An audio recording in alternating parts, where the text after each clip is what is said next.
Does James 2 contradict Paul and teach that we're justified by works? Let's break down what justified means in James.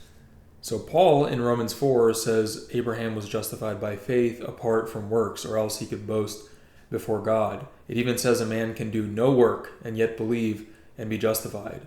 James 2 says Abraham was justified by works when he offered up Isaac. So which is it? Those two would be blatantly contradictory if understood in the same sense. But James himself agrees with Paul in verse 23, where he says Abraham was already counted righteous when he believed in God, which was decades earlier. That imputed righteousness is positional, or you could say judicial justification. Offering Isaac didn't give Abraham imputed righteousness. That happened when he believed, according to Romans 4 and James 2.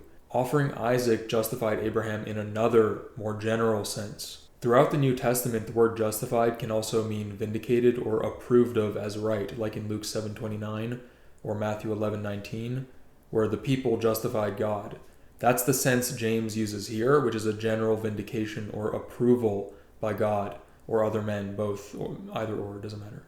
Recognizing that non-technical words can be used in different ways is a very simple way to harmonize these texts. James isn't contradicting Paul at all. Actually, he agrees with him here. Paul explains positional justification in depth. That's his whole focus in Romans. James explains a different sense of justification here, which is a more general approval, and that occurs after the positional sort. So justified in James 2 means vindicated before others and God, not made positionally righteous before God. As verse 23 notes, that positional righteousness occurred through belief. It doesn't say by belief in works in verse 23. Abraham's belief was only perfected and brought to completion decades after he believed in God. However, before that experiential justification on the altar, he was already declared righteous or positionally justified that entire time. So they can't be the same. We can't conflate them. And stick around for part 4 where I discuss can faith save him in James 2.